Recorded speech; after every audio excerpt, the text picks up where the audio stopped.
Ladies and or gentle flavored men, welcome back to the channel. My name is Zeno, and the 2.2 preview special broadcast for Withering Waves just wrapped up, and I streamed the whole thing, so if you want a full live reaction, it's linked in the description down below, and it's on the live channel of my YouTube page. But, however, if you're just looking for a TLDR of everything that was shown off in the live stream, I'm going to do that for you in a very terribly edited way because it's 3 o'clock in the morning and I don't have time to make a video, and you don't have time to watch a 50-minute broadcast. So, Withering Waves 2.2 preview special broadcast, TLDR, let's go. The first thing that was showed off is we're getting a brand new story quest, which is called The Maiden, the Defier, and the Death Crier. This has got Cantarella, this is going to have Cartithia, her little version and her big version, so that's really exciting. It's got a whole brand new map as well that we get to explore. It's got this whole inverted castle thing which they show off, so I'm really excited about that. Cantarella, she is the next Resonator. She is the only 5-star. I did do a drip marketing video on that. This is her summon thing, and just... oh, sweet baby Jesus. So this is Cantarella's summon animation. It's amazing. She's a Havoc Resonator. She's going to be doing like basic attack damage. I think she can heal the party as well. These are some of the attributes if you want to pre-farm for her now. And she's going to be on the first half of the banners, and there's also some basic gameplay if you want to go look at that from the live stream too. Another really exciting one for those that did not know, Rover is getting a new element. It's the Aero element. They look super flashy, and they have a really cool thing where they do Aero Erosion, which is like the debuff, kind of like Spectro Frazzle on the Spectro Rover, and they can actually convert any debuff into an Aero Erosion debuff. So I'm really interested to see how that's going to work with other Resonators, because you can use it with someone like Phoebe, where Phoebe can put down, as they say here, with your Spectro Fragile stacks. Rover can use their Resonance skill and actually convert that into Aero Erosion. So I'm really curious, because it means that you can actually use Aero Rover in multiple different team comps, which I think is just really exciting. And look at that. They're really flashy. And look at this ultimate, just absolute peak main character energy. Like, I absolutely love this. Aero Rover is also getting a brand new weapon, and it's a free 5-star sword. It's called the Blood Pack's Pledge. You can get this by completing the main quest.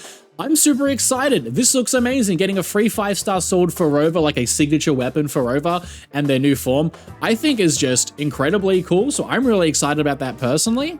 There is a new gameplay feature being introduced in the new map that we get to explore. It's called Gravity Adjustment, where you get to try and just change the gravity, because the whole thing's about like an inverted castle, which I just think is really cool in general. I'm not very good with puzzles. My small brain really can't handle many puzzles at all, but I'm really interested in some more basic puzzles. I've really enjoyed all of the WuWa puzzles in 2.2 onwards, 2.0 onwards, sorry. I did enjoy a lot of the ones in 1.0, but I've enjoyed a lot of the 2.0 ones, so I'm really curious. And it actually reminded me a lot of Final Fantasy VII Rebirth, where just at the end of the game, when you're in the Temple of the Ancients, and you have to kind of do something like that. So I just thought that was kind of cool, and Cartithia actually comes along with you as well, which is really awesome. We get new echoes. There's a bunch of new echoes.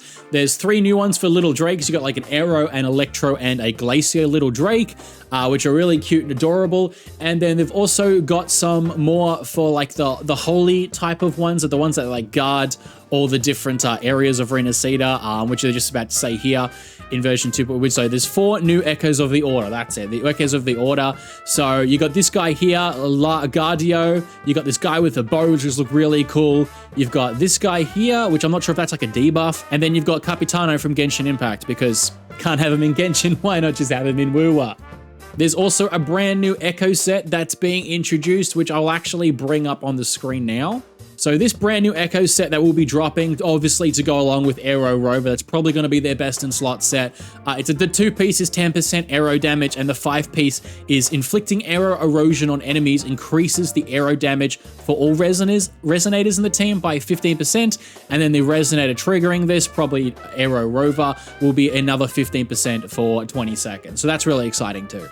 So here it is. The first banner of 2.2 will be Cantarella, and she's going to be the main brand new Resonator for 2.2. She is the only one. There are some of the 4 stars down below as well. I think that's Dungeon, Chixia, and whatever the other guy is. And there's her weapon as well. If you're interested in her weapon, it looks really cool. Like, it's like Phoebe's where it's very distinct. Camellia is the second resonator on the first cycle of 2.2. And there's her weapon as well, the red spring. Now, what everyone's going to be waiting for, and here it is, Shorekeeper is 2.2. And that's really exciting. I will have a dedicated video or two discussing Shorekeeper because she is just that ridiculously broken and powerful, and she's so impactful for everyone's accounts, whether you like her personality or not, that I really, really recommend you save up and get Shorekeeper if you can. But so there you have it. Cantarella and Camellia, I don't know how to pronounce the name. Cammy is 2.2's first cycle, and then Shorekeeper is by herself as the second cycle of 2.2. Cantarella is going to be getting a companion quest, so if you really want to know more about Cantarella, and I'm sure you probably do, if you're a simp like most of us simple men, there will be a companion quest so you get to know her, do some puzzles with her, and explore a really cool area, and hopefully use her gameplay as well, so that might help you decide if you actually want to pull for her, if you get to play her in advance. Here are some of the events that will be part of 2.2. Just a bit of an exploration event, which is really simple, which has really nice art. I really love the art on this one, actually, with just basic upgrade materials and astrite and stuff like that. There's another photo collection event. I remember I finished mine off not that long ago, actually. So that's really nice. I kind of actually quite enjoy these little photo events. Takes you to different parts of the map and stuff like that with some more basic rewards. So more than happy to have another one of those. There's going to be another exploration event, which is really nice. Again, more events for more fun. I'm always down for that. The Lolo campaign thingy is back. It's like a little spinny wheel this time. I think we had that not too long ago. These are very simple and it's just free. Basically, to me, this is just free resources. So I'll definitely take those events. More for Shorekeeper. We're going to be having a new platforming event, which is really cool, which is really exciting. I quite enjoy these platforming events where you get to do different platforming things or just flying around in the glider. I really like it because WuWa is a really beautiful game, so I really do enjoy these personally myself. And for the people that really enjoy the co-op of WuWa, which I myself haven't partaken in too much so far, well, there is some more co-op and you get to face Akade, because what's better than doing it solo is having teammates that will probably ruin it for you, but maybe it'll be a really fun time if you get some group of friends together. But yeah, there'll be some more co-op events with like some of the newer bosses, which sounds pretty cool on paper, but God forbid how this is actually going to work. But all the best, guys. There is another tactical hologram, so if Akade was too hard for you, maybe you could try the Dragon of Dirge, which will probably be not that much easier, let's be honest. He looks awesome to fight. I still haven't got around to Akade myself, but I'm interested just because the dragon is such a big scale model on the field, so I'm curious to see how that actually works as like a really, really difficult fight. But hey, more endgame content. I'm happy. There's another crisis trial event here, so some more combat events. And this one has lots of different buffs and stuff like that, so you can actually make your time a lot more easier, which is nice. Hopefully you can still get all the rewards fairly easily if I just stack up all the buffs, because I'm bad at the game, so that would be nice. For optimization, there's a really interesting one. This is a feature request that apparently has been wanting for a long time, but now you can revisit previous dialogues and conversations. So if you're too much of a story skipper, which a lot of people are, which is fair, you can actually go back now and see what people have said, or maybe if you just want to go see if you've missed a part of the conversation or you don't quite remember where you're supposed to go or what to do next. So that's really cool. I do appreciate more quality of lives like that. One of the bigger ones, actually, to me, is that the world map is getting some optimizations. You've got the casket sonar and the waypoints. You can now have up to 10 waypoints on the map, which I think is actually just really good, because now you can just have extra waypoints, and it just makes exploring the map just a lot easier overall. And the casket sonars as well, if you're still collecting them and stuff, you can have up to 5 now on the map. So a small quality of life, but I appreciate it nonetheless as someone who has not 100% at all the goddamn maps, because I just haven't had the time. There is an optimization feature for the supplies. So when you're trying to upgrade something, now there's like a feature where it'll actually take some of your stuff from your backpack. If you've got a lot of unopened, like of those little boxes that are sitting in your backpack, I've got a ton of them in myself. They actually draw the materials from them now, which is kind of really amazing, to be honest. Like, this definitely helps because there's so many times where I don't know what materials, I keep forgetting what materials I need. because I'm small-brained. So that's a really nice quality of feature life as well. There's some more in regards to visual settings, actually. So if you are someone that likes to play with the contrast or the brightness and different stuff like that, they have got something in here where you now get to fiddle with the settings. So the brightness, the saturation, and the contrast. So if you want to change some of the colors, maybe your TV is a bit dimmer or it's a bit too bright, you can actually completely play with this now. So I think that's really interesting.